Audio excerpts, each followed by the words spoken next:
দেখো মাম্মা আমার বাবাকে কিভাবে ধরে রয়েছে, যেতে দেবে না।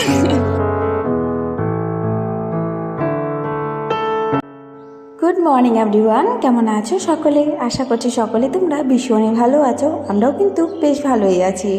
এখন ঘড়িতে প্রায় বাজে সকাল 6টা, আর এখন থেকে তোমাদের সবাইকে সাথে নিয়ে আজকে ব্লগটা স্টার্ট করলাম। আশা করছি তোমাদের আজকের এই ব্লগটা দেখতে খুব ভালো লাগবে। আর সকাল সকালে মা কিন্তু ঠাকুরকে পুজো দিয়ে নিল, কারণ আমাদের ঘরে পরের দিন মানে পিঠে বানানোর পরের দিন আর কি ঠাকুরকে পিঠে দেওয়া হয় সকালে সূর্য ওঠার আগে। তো ওইদিকে মা আর দিদি আজকে সকাল সকালে উঠে পড়েছিল, ওঠার পর স্নান টান করে পুজোটা দিয়ে নিল। আর এইদিকে আমি আমার কাজের লেগে পড়লাম, আর ওইদিকে মা ঘরের পুজোটা দিচ্ছিল। তো এইদিকে আমি যে ঘরগুলো মুছে নিচ্ছিলাম, আর সকাল সকালই না কাজগুলো হয়ে গেছিলো। আর ওইদিকে মারও পুজোটা আজকে তাড়াতাড়ি হয়ে গেছিলো, যেহেতু আজকে আমরা সবাই সকাল সকাল ঘুম থেকে উঠে পড়েছি। আর এইদিকে দেখো বাইরে কিন্তু হালকা হালকা এখনও কুয়াশা পড়ে রয়েছে। এখন তেমন একটা কুয়াশা পড়ে না, কিন্তু তাও হালকা হালকা পড়ে থাকে। আর যাই হোক, এইদিকে দেখো আমি সবগুলো কিন্তু ঘরগুলো মুছে নিয়েছি। ঘরটা মুছে এখন যে বারান্দাটা ভালো করে মুছে নিচ্ছি। আর ওইদিকে আজকে মামাও ঘুম থেকে উঠে নিয়ে আর পরামর্শ শুয়ে রয়েছে। এখনই আর ডাকবো না, পরে গিয়ে ডাকবো। তো এদিকে দেখো ঘরগুলো কিন্তু মোছা হয়ে গেছিলো। তো ঘরগুলো মুছে আমি যে কয়েকটা কাপড় যেগুলো কালকে ধুয়ে দিয়েছিলাম সেগুলো এই যে বের করে দিলাম। রৌদ্র এখনও আসেনি, তো বের করে রেখে দিলাম। যখন রৌদ্র আসে তখন প্রথম রৌদ্রটা কিন্তু আমাদের এই জায়গাটাতেই আসে। তো এখানে সবগুলোই কাপড় দিয়ে রাখলাম। কালকে অনেক কয়েকটা ধুয়ে দিয়েছিলাম, সবগুলো শুকায়নি, তো এই যে আজকে শুকিয়ে যাবে। আজকে সকালে রান্নাবান্নার তেমন একটা চাপ ছিল না, কারণ কালকে যে পিঠে করেছিলাম সেগুলোই সবাই আমরা খেয়েছি। আর ওইদিকে পরমশাও খেতে চলে গেছে। আর এইদিকে দেখো মা এখানে না সমস্ত সবজি কেটে নিয়েছে। এখানে সবজিগুলি বানানো হবে, সন্ধ্যায় বানাবো, এখন আর বানাবো না। তো সেই সবজিটা মা এখনই বানিয়ে রাখছে। আর এইদিকে দেখো আমার মাম্মাম এখানে বসে পড়েছে খেলা করার জন্য।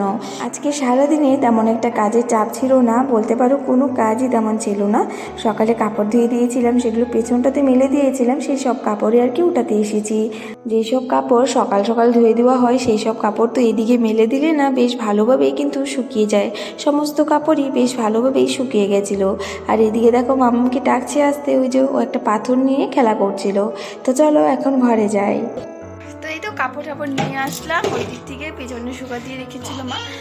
আর আজকে তেমন একটা কোনো ব্লগ শেয়ার করিনি, আজকে রান্নাবান্নাও ছিল না, সেই কারণে আজকে বলতে পারো পুরোটা দিন একটু রেস্টে গিয়েছে।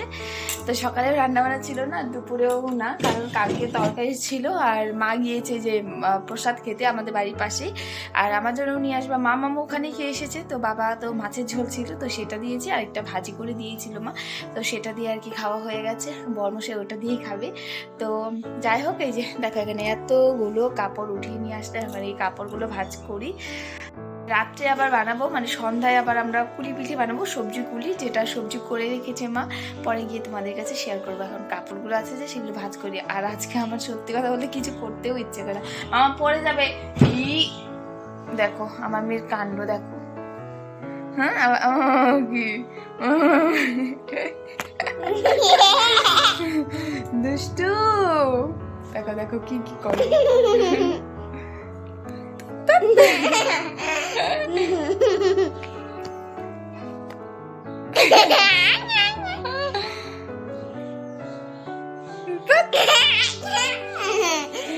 চলো এখন কাপড়গুলো ভাঁজ করি। আর মা আজকে প্রসাদ পেতে গিয়েছিল, তো সেখান থেকে দেখো মা আমার জন্য প্রসাদ দিয়ে এসেছে। আর মামাও কিন্তু আজকে প্রসাদই খেয়েছে। তো আমিও দুপুরবেলা বলতে পারো প্রসাদই খেয়েছি, আমি আর কিছু খাইনি, মানে ভাতটা খাইনি। আর তো এদিকে দেখো বরমশাও চলে এসেছিলো, এই যে এখন যাবে হলো দোকানে। তার আগে মামা বলছে যে বাবা আমাকে একটু ঘুরিয়ে নিয়ে আসো। তো এই যে একটু বায়না করেছে, তো এই যে একটু তো ঘোরাতে হবেই, যেটা আর কি রোজ দিন এখন খুব বায়না করে। তো এই যে দেখো একটু ঘুরে চলে আসলো। আর এই যে আজকেও যাবে না, আর বাবাকে আর কি যেতেই দেবে না, বাইক থেকেও নামবে না, দেখো কি করছে। দেখো মাম্মা আমার বাবাকে কিভাবে ধরে রয়েছে, যেতে দেবে না। এই ছেড়ে দাও।